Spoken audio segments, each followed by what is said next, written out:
언약이에요. 브리트라는 말입니다. 베리트. 언약이라는 말이죠.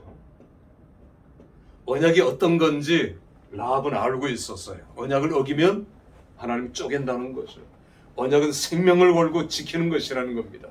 그 어떤 것보다 여호와의 이름, 하나님의 이름으로 지키는 이 언약은 유효하다는 것을 라합이 알고 있었기 때문에 장단꾼 두 사람과 베리트 언약을 체결합니다. 그 언약의 내용은, 골자는 내가 정탐꾼 두 사람 당신들을 숨겨주고 살려주겠다. 정보도 다 주겠다. 그러니 여리고성을 정복할 때 나와 내 가족들을 살려주라.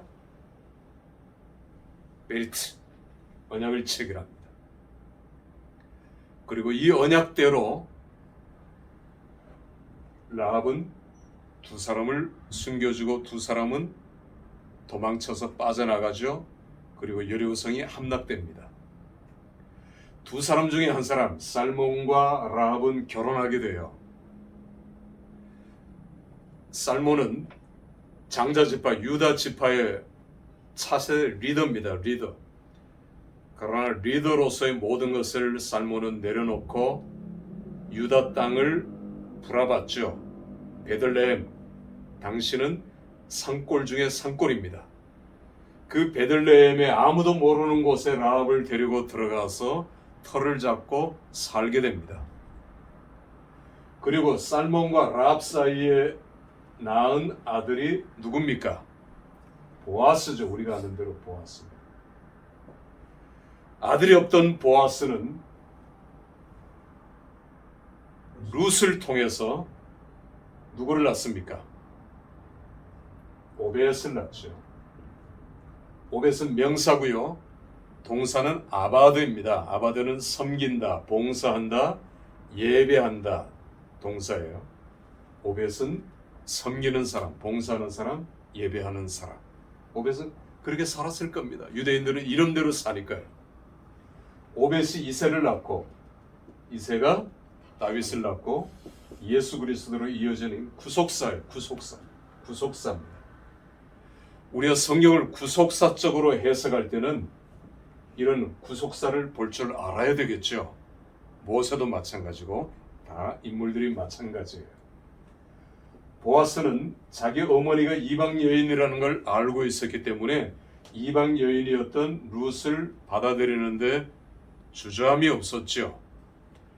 우리가 고엘 제도를 여러분들이 들었을 겁니다. 히브리어로 쓰면은 고엘이 돼요. 가알에서 나왔는데 계대 결혼, 레위기에 처음 나올 때는 기업 물을 자, 이 가문이 자녀가 없어 끊어졌어요. 하나님께서 헤세드, 불쌍히 여기셔서 그 결혼을 이어주게 했습니다. 이게 계대 결혼이에요. 그런데 어떤 바리새인이 예수님 앞에 꼬투리를 잡고자 질문했죠. 예수님, 아들이 7이 있는데 맏아들이 죽었어요. 그러면 둘째 그 맏아들 부인하고 이 사람이 결혼하면, 그런데 둘째도 죽었어요. 셋째가 결혼하고 넷째가 결혼하고, 그러면 이 사람은 천국에 와서 누구 부인입니까? 꼬투리 잡는 거죠. 천국에는 그런 게 없다. 예수님 그렇게 말씀하셨죠. 고엘 제도는 계대 결혼에서 시작했어요. 그러나 이 고엘 제도, 기업 물을 자, 룻기에 보면은 보아스는 이 고엘이란 말을 계속해서 하고 있습니다. 나오미가 가문이 끊어졌죠. 두 아들이 다 죽었으니까, 자식이 없으니까. 그런데 보아스를 통해서 자식을 낳게 됩니다. 오벳을 낳은 후에 나오미가 이렇게 얘기해요. 내가 아들을 낳았다. 나오미가 낳은 게 아니잖아요. 이걸 얘기하고 있는 거죠. 그리고 고엘 제도, 고엘로서의 보아스를 얘기하고 있는 거예요. 예수님은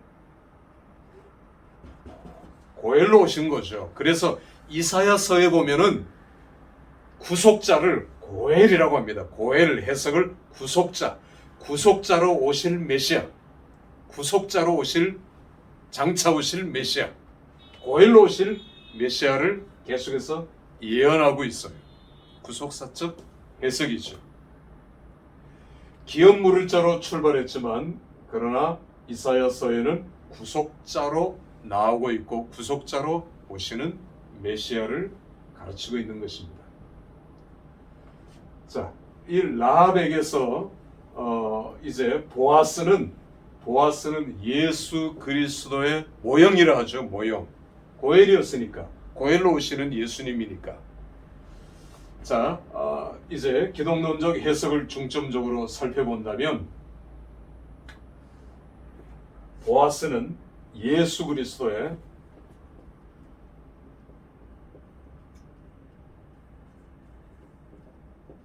타이폴로지라고 얘기합니다. 모형론이에요. 모형론. 모세도 예수 그리스도의 모형이고요. 그림자, 모형론이죠. 다윗도 마찬가지입니다. 보아스도 마찬가지고요. 고엘로서의 예수 그리스도의 타이폴로지입니다. 기독론적 성경 해석을 우리가 중점적으로 살펴보도록 하겠습니다. 누가복음 24장 44절을 보면 예수님께서 이렇게 말씀하셨어요. 모든 성경에 구약의 율법, 오경과 선지서와 선지자가 기록한 선지서와 시편에 나에 대해서 기록하는 것이 이루어져야 하리라.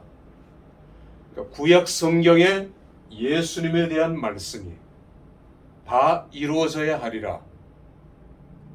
이게 기독론적 해석의 첫 시작입니다. 많은 사람들이 성경을 공부하고 설교를 하는 분들도 자꾸만 예수님을 2000년 전에 오신 분으로 제안하고 있어요. 그거 아닌 줄 알면서도 예수님은 창세전에 이미 계셨잖아요. 성부 하나님, 성령 하나님과 함께 천지 창조에 함께 동참하셨어요. 창세 전부터 계셨던 분이세요.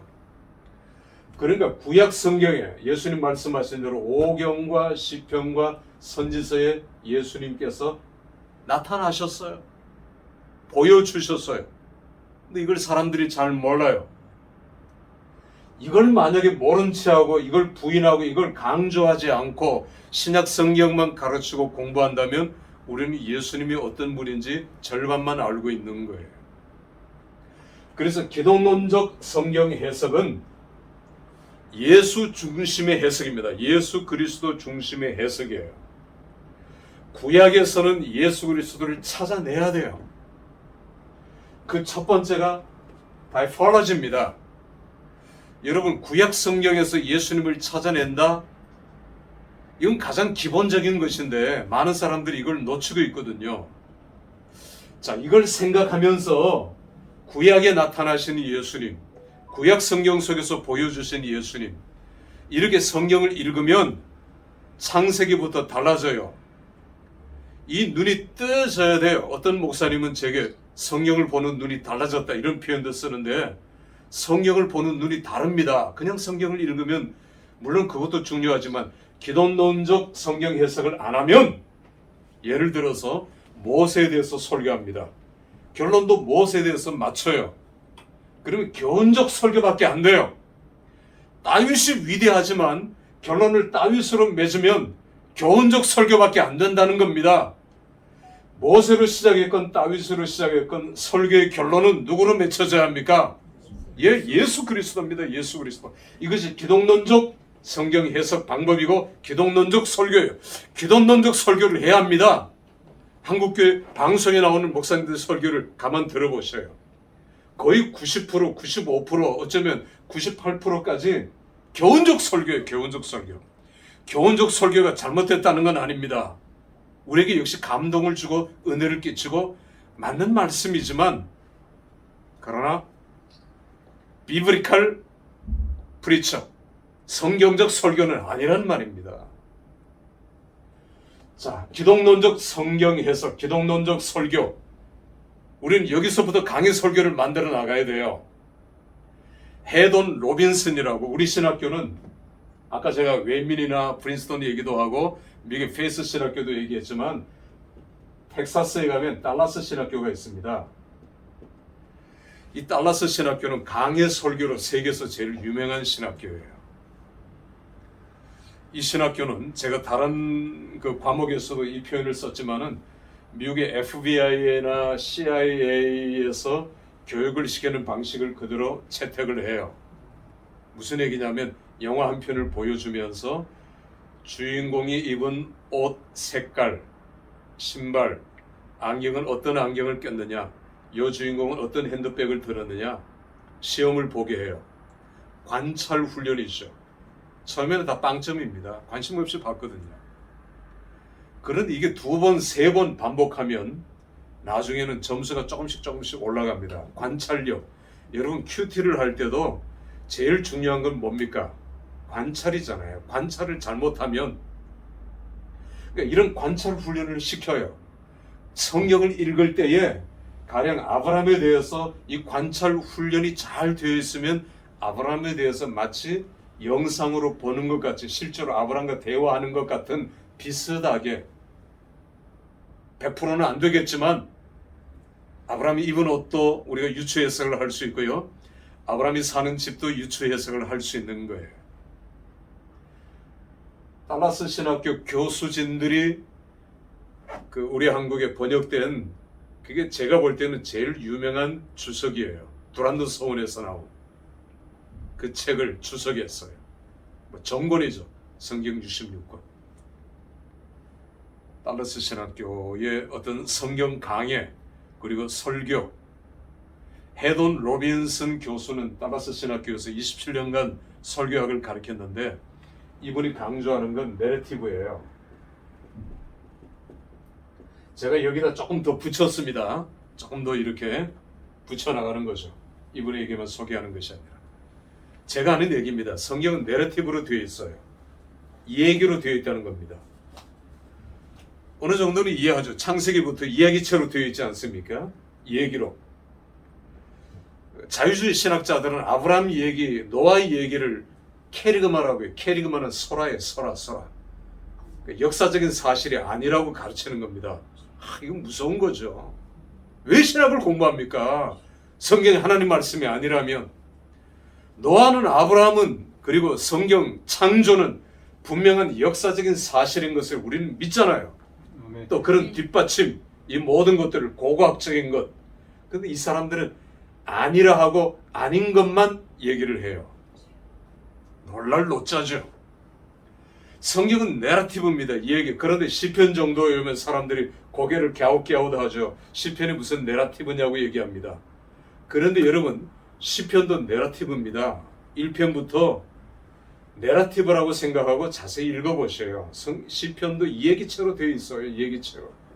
끝까지. 잠언도 이야기체고요. 성경 66권 전부가 다 내러티브예요. 그 내러티브라는 생각을 가지고 성경을 읽으면 왜냐하면 여러분 가운데 시를 쓰는 사람도 있잖아요. 제가 아는 사람 친척 중에도 시인이 있거든요. 시는 압축된 언어지 않습니까? 압축된 언어지만 시를 쭉 써놓는 건 시도 줄거리가 있는 겁니다. 주제가 있고요.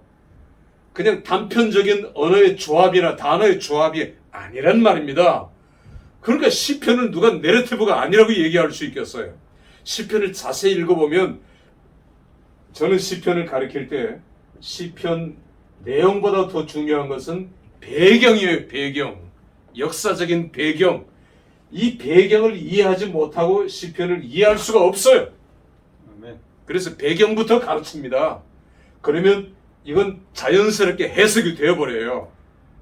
자, 내러티브 얘기를 했습니다만은 헤돈 로빈슨은 1인칭 내러티브, 1인칭을 강조해요. 무슨 얘기냐면 설교할 때 남의 얘기하지 말라는 거죠. 남의 얘기는 고리타분해요.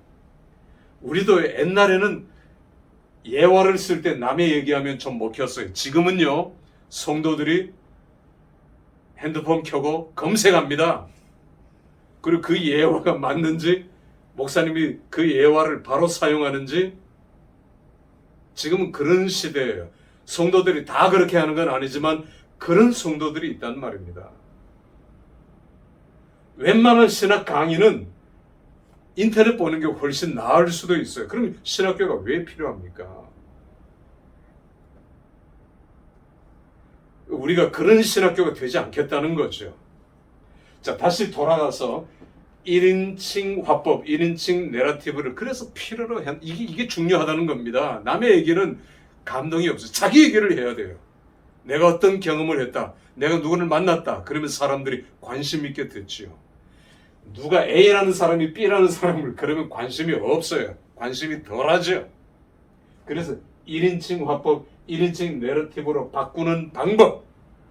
나중에 우리가 시간이 있으면 강의를 할 수 있겠지만, 자, 성경은 내러티브입니다. 내러티브라는 걸 염두에 두고 성경을 읽어 내려가야 돼요. 자, 그러면 창세기 1장부터 좀 달라 보일 겁니다.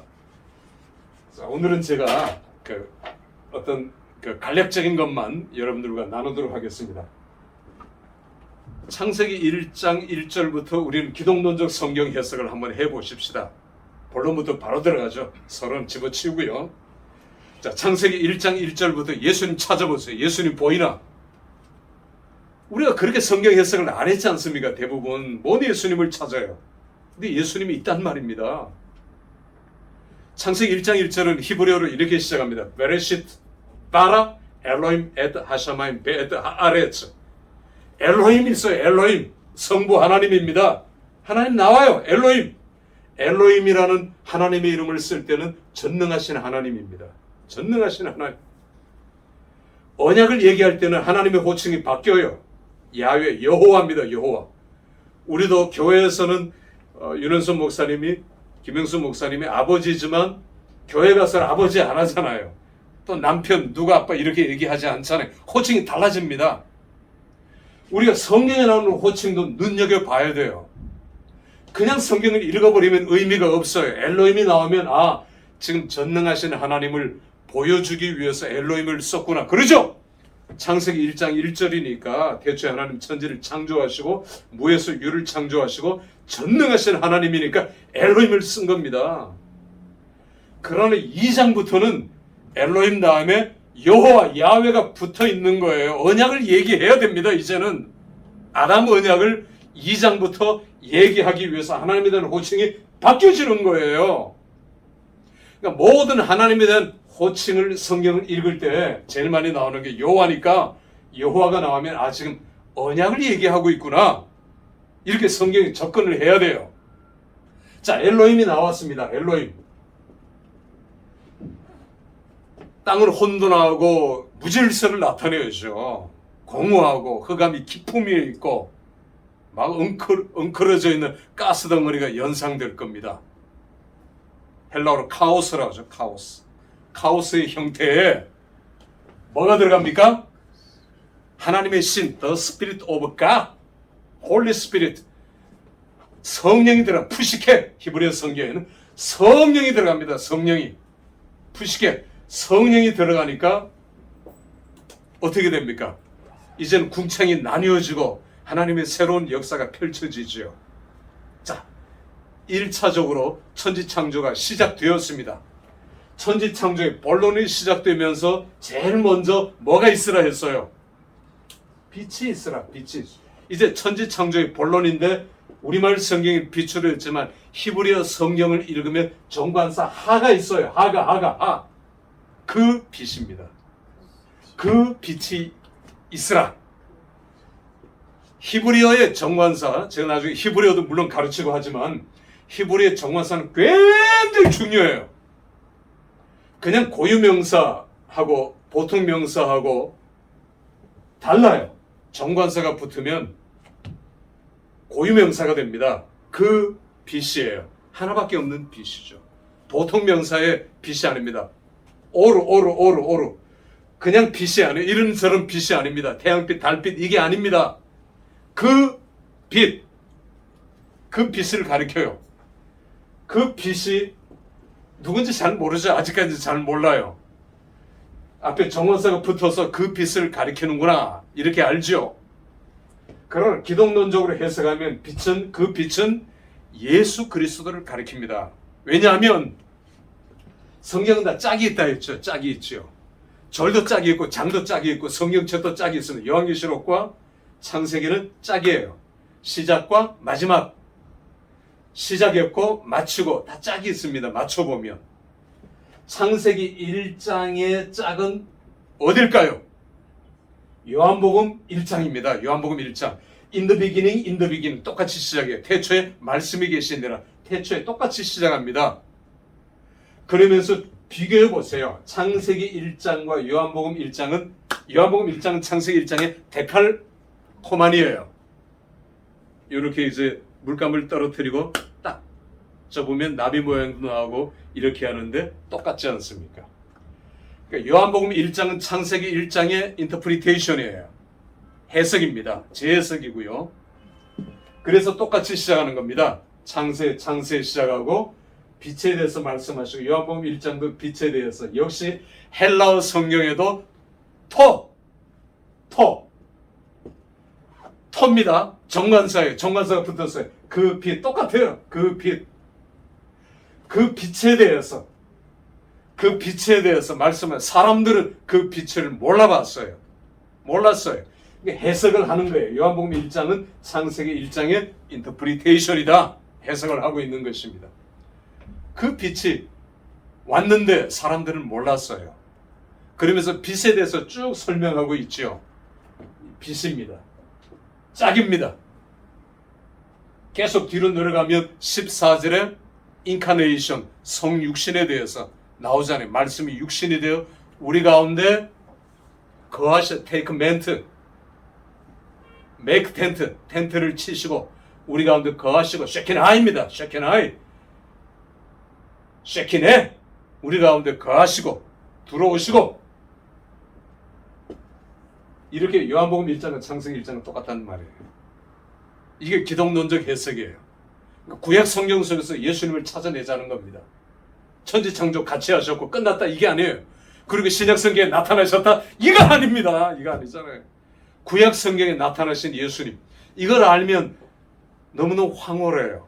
그리고 이걸 하나하나 알아 캐내는 거는 마치 보석을 캐내는 거하고 똑같아요. 우리가 중간중간 간략한 부분들만 살펴보도록 하십시다. 창세기 3장 두 번째죠. 3장 15절을 우리는 원복음이라고 얘기하죠. 최초의 복음, 원래의 복음. 그런데 이 창세기 3장 15절에 예수께서 이제 창세기 3장 15절은 예수라고는 하지 않잖아요. 3인칭 단수를 씁니다. 그가 사탄의 머리를 부실 것이요. 히브리어 성경에는 후 예수페카 로시는 머리예요. 예수페카 박살내다. 후는 3인칭 단수 대명사입니다. 그가라고 나왔어요. 그런데 캐토릭에서는 라틴어 성경에 라틴어로 입사예요. 입사는 she herself예요. 그녀 자신이. 이게 뻘게트역 4세기에 기록된 뻘게트역인데 제롬이 번역한 이 뻘게트역을 캐토릭은 지금도 텍스트로 쓰고 있습니다. 이 뻘게트역에 보면은 창세기 3장 15절에 후 예수페카 로시를 입사라고 번역을 했어요. 최초의 중요한 역본이죠. 뻘게트역은 캐토릭은 정말 중요시 여기거든요. 그런데 여기 이게 입사가 뭐라고요? she herself예요. 그 여자가 사탄의 머리를 박살냈다. 이게 입사예요. 성경은 틀려요, 맞아요? 틀리죠. 말도 안 되죠. 3인칭 단수 대명사라고 했잖아요. 후. 우리가 히브리어를 몰라도 제가 하는 얘기를 여러분들이 이제 알아들을 수 있을 것입니다. 말틴 루터가 이거 보고 기가 막혔죠. 말도 안 되는 거죠. 그래서 1545년에 말틴 루터가 1517년에 종교교육을 일으켰고요. 1545년에 독일어 성경을 번역하면서 제일 먼저 여기에 중점을 두고 이걸 데어 세르베, 제가 독일어도 물론 공부를 했습니다만 고등학교 때하고 대학부 때 데어 세르베는 he himself예요. 그러니까 루터는 그 자신이, 그 남자 자신이 그가 누굽니까? 예수 그리스도잖아요. 장차 오실 예수 그리스도. 캐톨릭은 마리아로, 이게 마리아를 가리킵니다. 마리아가 사탄의 머리를 부셨고, 그래서 여기서부터 뭐가 나왔어요? 마리아 우상 숭배 사상이 나왔고, 캐톨릭은 지금까지 마리아를 숭배하고 있는 거예요. 그럼 마리아가 지옥에 가서 이렇게 전도도 하고 뭐 이런 것도 가르치고 있습니다. 캐톨릭에서. 엄청난 오류죠. 그러면 캐톨릭에서 이걸 우리가 잘못했다 했겠습니까? 안 했겠습니까? 했어요. 했는데 몇십 년 전에 했는데 슬그머니 하고 싹 들어갔어요. 왜? 이렇게 본격적으로 했다가는 마리아 우상 숭배를 접어야 되잖아요. 마리아 숭배하고 있잖아요, 지금. 마리아는 예수 그리스도를 위해서 성령으로 잉태해서 예수님을 잉태한, 그러니까 뱃속을 자궁을 빌려준, 그건 너무너무 귀한 거죠. 그건 우리가 인정하죠. 그러나 마리아를 신성시하면 안 되잖아요. 예수님과 같은 반열에 올려놓으면, 그래서 우리는 캐톨릭을 신학적 이단이라고 하는 겁니다. 이단은 실천적 이단과 신학적 이단이 있는데, 이런 면에서 캐톨릭은 분명한 신학적 이단이 3장 15절에서 우리는 예수 그리스도를 찾아내야 되고 찾아낼 수 있잖아요. 누구나 알고 있는 거잖아요. 그래서 원복음이라고 얘기하는데 우리는 기독론적으로 해석을 하는 것입니다. 이 해석을 해야 되고요. 자, 우리가 이제 조금 더 시간 관계상 창세기 뭐 이렇게 지나가고 시편을 한번 볼까요? 시편의 주제는 복 있는 사람이죠. 시편 1편을 보면 복 있는 사람, 시편 150편까지 다 복 있는 사람이에요. 이 주제 하나예요. 그리고 내러티브로 시작하는데 시편 1편에 히브리어 성경에는 복 있는 그 사람은 역시 정관사가 붙었어요. 그래서 정관사가 참 중요합니다. 제가 이걸 강조하거든요. 그러면 시편 1편에 나오는 복 있는 그 사람은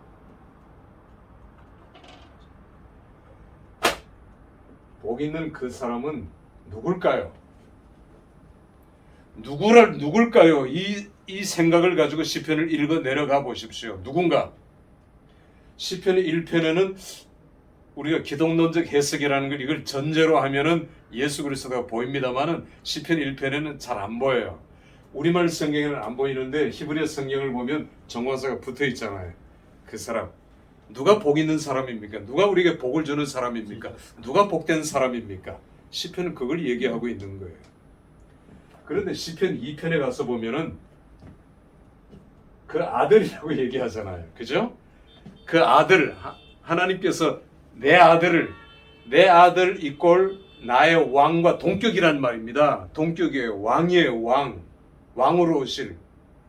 그리고 시편 2편에 보면 세상 나라와 하나님의 나라가 부딪히는데 세상 나라가 하나님의 나라에 의해서 무너지지 않습니까? 하나님의 나라가 건국적으로 승리하는데 아들이에요. 그리고 마지막 절에 가면은 내 아들에게 입맞추라. 내 아들을 영접하라. 예수 그리스도를 영접하라는 거죠. 그렇지 않으면 망하리라. 그렇게 결론을 맺어요. 시편 2편을 읽으면 그 사람이 예수 그리스도인 것이 확연하게 드러납니다. 의심할 여지가 없어요. 우리가 성경을 이렇게 읽어야지 그냥 여러분이 복 있는 사람이 되시면 교훈적 설교잖아요. 복 있는 사람이 되려면 어떻게 해야 합니까? 은혜롭죠. 좋죠. 그러나 아까 제가 얘기한 비블리컬 프리처는 안 된다는 거죠. 자, 이렇게 읽어 내려가면 3편도 역시 복 있는 사람에 대해서 주제가 복입니다. 복이 나와요. 그러니까 10편 뒤로 가면 19편, 20편 뒤로 가면 또 피하는 자는 이렇게 쭉 나옵니다. 저 뒤에 122편 정도 내려가면은 성전에 올라가면서 지은 시, 이게 뒤로 132편까지 나와요. 그러니까 중간중간도 내러티브지만 시편 전체가 이런 내러티브로 이어져 있어요. 저는 시편을 강의할 때에 그 시편을 내러티브 강의를 합니다. 이건 한국 최초죠. 뭐 이런 책도 없지만 저는 기독론적 해석으로 이렇게 해요. 자, 중간에 기독론적 해석은 너무너무 귀하고 중요하지만 너무 무리하게 이건 예수 그리스도, 저건 예수 그리스도 그렇게 하면 안 된다는 거죠. 예를 들어 성막에 들어가는 부찌개미 뭐 이것도 예수고 저것도 예수고 그건 아닙니다. 너무 무리하게 그렇게 해서는 안 돼요. 분명한 성경적 배경이 있어야 되고요. 이런 문학적 해석, 원어적 해석 이런 것들이 충분히 뒷받침돼야 돼요. 그러니까 기독론적 해석은 무궁무진합니다. 아직 못 찾아낸 게 너무 많거든요. 이걸 찾아내자는 겁니다. 그래서 성경 66권을 강의하고 이해하고 해석할 때 가장 기본적인 것이 기독론적 성경 해석이라는 거죠. 시편 8편을 보면요. 8편을 보면은 이제 개역 성경에는 저를 천사보다 조금 못하게 하시고 이렇게 번역이 됐어요. 8편 5절이죠. 자, 메시아입니다. 장초신 메시아. 메시아라는 말이 메시아라는 말이 구약 성경에 40번이 기록됐어요. 앞으로 오실 메시아 40번이나 많아요. 놀랍죠? 그런데 시편 8편 5절에 저를 천사가 엘로힘이에요. 엘로힘 히브리 원문 성경에. 그런데 우리말 성경에 천사를 개역 성경에는 이 엘로힘을 천사로 번역했어요. 천사. 이 의역이에요. 의역.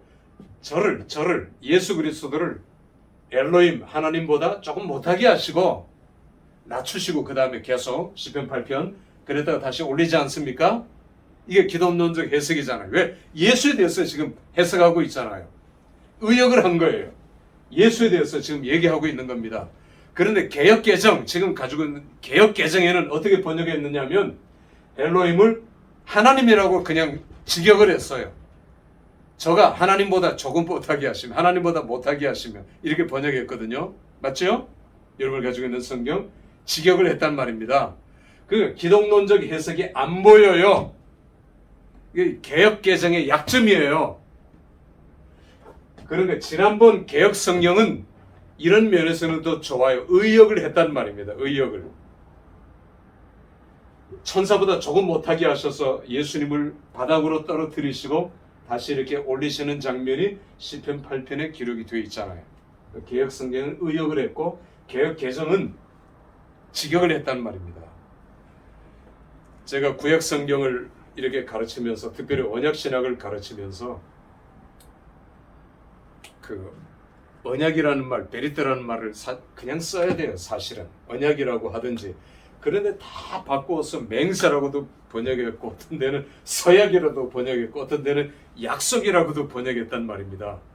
언약 신학자가 아니기 때문에 그분들이 우리 그런 건 이제 참 안타깝죠. 그러니까 노아의 방주를 지을 때 우리말 성경에 잣나무로 되어 있는데 히브리어 성경을 보면 고페르란 말입니다. 고페르 잣나무가 아니에요. 근데 고페르 나무를 우리가 본 적이 없기 때문에 잣나무하고 비슷하니까 잣나무라고 했어요. 이건 오역이에요. 근데 오역이 아니라 의역으로 우리가 받아들이죠. 감람나무 같은 경우도 감람나무가 아닙니다. 올리브나무입니다. 올리브라고 되어 있죠. 그런데 올리브를 본 적이 없잖아요. 한국 사람들이. 중국 남쪽에 가면 감람나무가 있는데 감람나무가 올리브나무하고 겉으로 보면 거의 똑같아요. 그래서 비둘기가 감람나무 잎을 물고 오고 감람나무가 아닌데 근데 이걸 오역으로 하지 말고 의역으로 하는 거죠. 엄격하게 얘기하면 오역이 되겠죠. 감람나무가 아닌데 감람나무로 했으니까. 그런데 감람나무를 본 적이 없으니까 없는 사람들 앞에 감람나무라고 하면은 그러나 감람나무를 보고 들은 사람들한테는 이해가 되거든요. 얘기하다 보니까 또 이제 그 검은고 요한계시록에 검은고가 나오잖아요. 검은고 소리를 듣고. 그런데 헬라어 성경이죠. 헬라어 성경을 보면 검은고가 아닙니다. 비파예요. 비파. 서양 악기 중에 제일 큰 비파 소리, 요한계시록에 천상에서 노래 부르고 찬양하는, 그래 비파를 본 적이 없잖아요. 검은고는 다 알지 않습니까? 검은고는 동양 악기 중에 제일 큰 악기. 그래서 검은고 소리, 오역이 아니라 의역으로 우리가 받아들여야 되는 거예요. 얘기가 조금 옆으로 갔습니다만은 시편 8편에서도 우리는 기독론적에서 예수 그리스도를 찾아냅니다. 발견할 수 있죠. 조금 더 나가십시다. 여러분들이 잠언 8장을 한번, 누가 성경 빨리 찾으시는 분들 잠언 8장 22절, 23절 두 절을 한번 우리 권장하 교수님 한번 읽어보실래요? 잠언 8장 22절, 23절. 자, 읽기 전에 잠언에 나오는 지혜자는 의인화된 겁니다. 의인화. 지혜자가 누구냐? 지혜자가 그냥 지혜가 많은 사람, 이렇게 여러분들이 설교를 들었고 해석을 해왔지 않습니까? 그런데 지혜자가 누구냐? 이 의인화된 지혜자가 누구냐? 읽어보세요. 이제 여호와께서 그 조화의 시작 곧 태초에 일하시기 전에 나를 가지셨으니. 예, 자 1인칭이 누굽니까? 태초 이전에 나를 가졌다. 태초 이전에 가지신 분은 한 사람밖에 없단 말입니다. 성자 예수님밖에 없어요. 그렇잖아요. 자, 그 다음 23절. 만세 전부터 태초부터 땅이 생기기 전부터 내가 세움을 받았나니. 예, 창세 전부터 세움을 받은 분은 지금 1인칭은 누구를 얘기합니까? 예수 그리스도라고요. 근데 뒤로 가서 인칭을 이렇게 바꿉니다만은 이게 인칭 변화인데 아주 고급 성경 해석인데 30절을 한번 읽어보셔요. 30절. 내가 그 곁에 있어서 창조자가 되어 날. 예, 내가 1인칭 메시아가 하나님 성부 곁에 계셔서 뭐가 되었다고요? 창조자가 됐어요. 창조자가. 놀라운 일 아닙니까? 지금 누구 얘기를 하고 있는 거예요? 이 잠언 8장은 예수 그리스도 얘기를 하고 있는 겁니다. 몰랐잖아요. 많은 사람들이 잠언을 읽으면서도 그냥 지나가 버린다고요. 이게 기독론적 해석의 진수예요. 진수.